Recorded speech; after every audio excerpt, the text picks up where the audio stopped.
wacan oo wanaagsan daawadayaal meel kastoo aad dunida ka joogtaan soo dhowaada waxaan eegi doonnaa dagaalka tooska ah ee ka dhex qarxay dowladaha Iiraan iyo sidoo kale Israa'iil oo weerar aan caadi ahayn ka fulisay gudaha magaalada Tehraan sidoo kale waxaa lagu soo waramayaa in saraakiil waaweyn oo Iiraan ka tirsan ay ku geeriyoodeen howlgallada maantay socda Tehraan qalqal weyn ayaa ku furan sidoo kale xaalku waa uu culus yahay waxaan eegi doonnaa bal khasaaraha ka dhashay dagaalka bilowday iyo jawaab celinta Iiraanna maxay noqon doontaa sidoo kale dagaalkan ma yahay dagaal ku fidi doona bariga dhexe maxayse tahay ujeedka hadda loo weeraray Iiraan iyadoo aan eegi doonno bal khasaaraha ka dhashay weerarka dhinaca cirka ah ee ilaa ay hadda socda sidoo kale maxaa laga bartay weerarada hadda socda ee welibana lagu qaaday gudaha dalka Iiraan muuqaalkan waxaan ka codsanayaa daawadaha qiimka leh ee qaadarinta mudan meel kastoo aad dunida ka joogto inaad markaa share gareysaan oo weliba like gareysaan 1 milyan oo like ku qabataan nala joogtaan ilaa dhamaadka muuqaalkan hay'adda amniga Israa'iil ayaa sheegtay in weerar uu ka socdo gudaha magaalada Tehraan waxaa la arkayaa diyaaradaha dagaalka F-35 ka loo yaqaano oo iyagu dul heehaabaya dhinaca iyo Tehraan sidoo kale waxaa fashil ku yimid nidaamka difaaca Iiraan ay leedahay waxaa la arkayay muuqaallo toos ah oo duqeymo ah oo ka socda gudaha Tehraan Israa'iil waxay sheegaysaa in weerarku uu ahaa weerar qorsheysan sidoo kalena uu weerarkan ka dambeeyey kadib hanjabaadyo iyo sidoo kale macluumaad sir ah oo ku saabsan nooca ay tahay Iiraan iyo in ay bacriminteeda dhinaca hubka nuclear-ka ah ay sii kordhisay wadahadaladii u dhaxeeyay Mareykanka Iiraan markii ay soo dhamaadeen kadib waxaa jirtay fariimo dhinaca amniga ah oo labada dal ay isweydaarsanayaan kaasi oo lagu sheegay inay jirto khatar dhinaca amniga ah weeraro toos ahna ay dhici karaan saakay ilaa saacadaha hadda marka iyadu aan idila hadlayo waxaa jirta weeraro ay Israa'iil ku qaaday gudaha magaalada Tehraan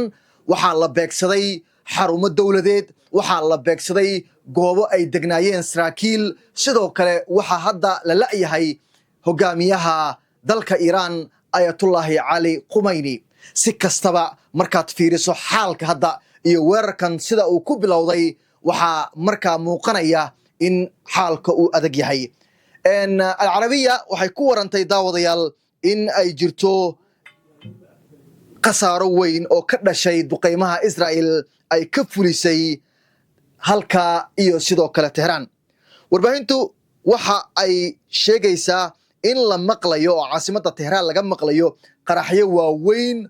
oo weliba weerar ah oo ka imaanaya dhinaca Israa'iil sawirro muujinaya qiiq iyo sidoo kale olol iyo sidoo kale in dagaalka uu yahay dagaal aad iyo aad weyn ilo warbaahineed oo maxalli ah ayaa xaqiijiyay in weerar isdaba joog ah laga maqlay Iiraan gaar ahaan caasimadda Tehraan ilaa hadda lama oga weerarkaasi sida uu yahay gaar ahaan khasaaraha weerarkaasi uu geystay dadka aad bay u hadalhayaan dagaalkan markaa bilowday hadda dagaalkan waxaa ka horeeya dagaallo hore ay horey u galeen Iiraan iyo sidoo kale Israa'iil dagaaladaasi waxaa la isweydaarsaday hubab aad iyo aad u culus dhinaca Iiraan waxa ay samaysay in ay weeraradii lagu soo qaaday ay kaga jawaabtay weeraro kale oo aad iyo aad u culus waxaa la isweydiinayaa daawadayaal Iiraan weerarkan maxay kaga jawaabi doontaa ma waxaa dhici doona weeraro ka waaweyn kuwii horey u dhacay mise waa iska aamusi doontaa ilaa hadda sidoo kale waxaa jirta sheegashada in Israa'iil iyaduna ay ku dhawaaqday in weerarkan ay kali ku ahayn weerarkan ay ka caawisay dowladda Mareykanka oo ay qayb ka tahay weerarkan ma cadda ilaa hadda sida markaa ay macquul ku tahay in Mareykanka ay weerarto iyo sidoo kale nooca weerar ay Mareykanka qaadi karto waxaa lagu soo waramayaa haddii weerar dhinaca Mareykanka uu dhaco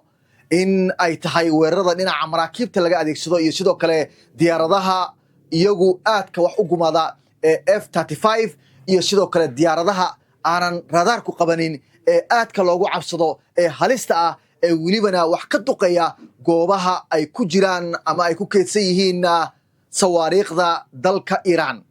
waxaa macquul ah in weeraradu ay halkaa ka sii bataan oo ay baaxad weyn yeeshaan maxaa yeelay weeraradii hore waxaan ka baranay inay ahaayeen weeraro aad iyo aad markaa u cuslaa sidoo kalena jawaab celintiisu uu ahaa mid habeenkii ah caawa habeen weyn buu bariga dhexe u noqon doonaa Israa'iil waxay hore shacbigeeda ugu sheegtay in ay gabi ahaanba foojignaadaan sidoo kalena ay galaan goobaha markaa shubka ah ee dhulka hoostiisa ay dowladda Israa'iil ay ka dhistay waxa ay sheegtay in qatarro waaweyni ay kaga imaan doonaan dhinaca Iiraan ay macquul tahay weeraro bahalnimo ah dhinaca Iiraan inay kaga imaadaan saaxiibada caalamka ee la safan Iiraan iyo sidoo kale Israa'iil waxa ay dhowr mar ka digeen dhibaatada ay leedahay weerar lagu qaado Iiraan weerar lagu qaado Israa'iil dhibaatada ay leedahay iyo sidoo kale waxyaabaha ay ku soo kordhin karto adduunkan xaalka dagaalkan haddii uu sii fido waxaa macquul ah in xulafada labada dhinacba ay dagaalka qayb ka noqdaan weerarada saaka Israa'iil ay qaaday ilaa ay hadda socda waxaa lagu soo waramayaa inuu yahay weeraro qorshaysan oo welibana ay tahay bilow lagu doonayo in qasab Iiraan loogu dhigo inay dib ugu soo laabato miiska wada hadalka Mareykanka hore waxay u sheegtay in Iiraan ay weli wada hadal kula jiraan oo aysan wada hadaladu ay burbureen laakiin haddii Iiraan ay ka dhaga adeegto taasi ay bedelkeed noqon doonto in weerar lagu ekeeyo sidoo kalena marka xaalku uu kaga sii dari doono xaalku waa uu culus yahay daawadayaal caawa waxa uu noqon doonaa habeen aad iyo aad u dheer sidoo kalena weerarkan ayaa ahaan doona weerarada marka aadka halista u ah aadka u weyn wax badanna soo kordhin kara warbaahinta caalamka oo idil aad bay u hadalhayaan arrinkan waxaa lagu soo waramayaa in dowladda Iiraan ay shacbigeeda ugu baaqday inay xaroodaan goobihii ganacsiga ayaa albaabada la isugu xiray ee Tehran sidoo kalena shacbiga waxaa loogu baaqay inay galaan goobaha loo diyaariyay difaaca dagaalkan waxa uu noqon karaa dagaal aad iyo aad u weyn oo baaxad leh sidoo kale dadku waxay isweydiinayaan weerarkan hadda ay Israa'iil bilowday yaa ku guuleysan doona jawaabta iyo sidoo kale falcelinta Iiraanna maxay noqon doontaa dagaalkan yaa ku guuleysan doona waa wararka ugu waaweyn ee la isla dhaxmarayo dadkuna ay aad u hadalhayaan nooca weerarka ee hadda la qaaday jawaabta ka dhalan karta horey waxaa jirtay weeraro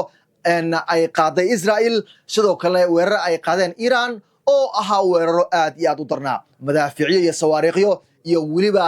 diyaaradaha droniska ah ayaa la isku garaacay sidoo kale waxaa la isweydiinayaa dagaalkan dhaqaale ahaan labada dal meeqo maalin bilo muu ku qaadan karaa iyaduna in la isweydiiyo waa muhiim maxaa yeelay labada dal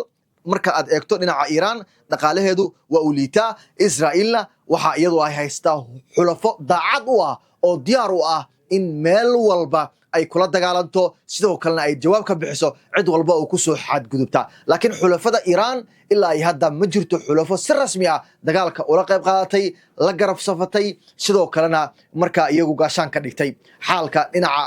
gobolka hadda marka la isku dagaalayo bariga dhexe aad buu u qasan yahay dhinacyadu waxay ku baaqayaan in xalka uu ku jiro wada hadal laakiinse hadda waxaa muuqata in wada hadalkii laga baxay oo hadda ay tahay xaalku mid aad iyo aad u culus waxaana markaa weerarkan ka dhalan kara weeraro jawaab celin ah oo ay Iiraan qaado taasi oo noqon doonta weeraro kale oo markaa iyadu naafayn karta nabadda bariga dhexe dowladda China iyo Mareykanka iyo dowladaha ugu waaweyn oo Russia ay ka mid tahay horey waxay ugu digeen suurtagalnimada ah in la weeraro Iiraan ayna taasi markaa ka dhalan karto cawaaqib xumo aad iyo aad u daran waxay hore ugu baaqeen in loo baahan yahay wada hadal in lagu dhameeyo wax walba sidoo kale waxyaabaha la yaab kale ayaa ah diyaaradihii dagaalka ee Mareykanka iyo sidoo kale iraahda Israa'iil ayaa la arkayaa oo iyagu si nabad leh ku dhaxmaraya hawada Iiraan waxa la sheegayaa in nidaamyadii difaacyada ee ay lahayd Iiraan inay fashilmeen ay awood u yeelan waayeen inay la socdaan qabtaan ama soo ridaan diyaaradaha Israa'iil ee hadda duqaymaha ka wada halkaasi ee Tehran qasaaraha ilaa ay hadda ma cadda laakiin warar kala duwan waxa ay sheegayaan in saraakiil lagu dilay oo dhinaca Iiraan ah duqaynta hadda socota wixii ku soo kordhaa dagaalka u dhaxeeya Iran iyo sidoo kale Israel hadduu Allah awood leh uu raalli ka noqdo halkan ayaa kaga bogan doontaan laakiin se saaxiibada qaaliga ah si wararka degdega ah iyo falaqeymaha ku saabsan arrinkan aad ula socotaan waxa idinka codsanayaa muuqaalkan inaad 1 milyan oo like siisaan 1 milyan oo share ku qabataan sidoo kalena aad aragtidiina ka dhiibataan dagaalkan yaa ku guuleysan doona dagaalkana noocee uu noqon doona ma laga yaabaa dagaalkan inuu ku sii fudo gobolada kale ee bariga dhexe maxaa yeelay dagaalkan aad buu u culus yahay khasaaraha dagaalkan iyo waxyaabaha uu sababi karana ma cadda muuqaalkan iga share gareeya iga like gareeya wabillahi tawfiiqa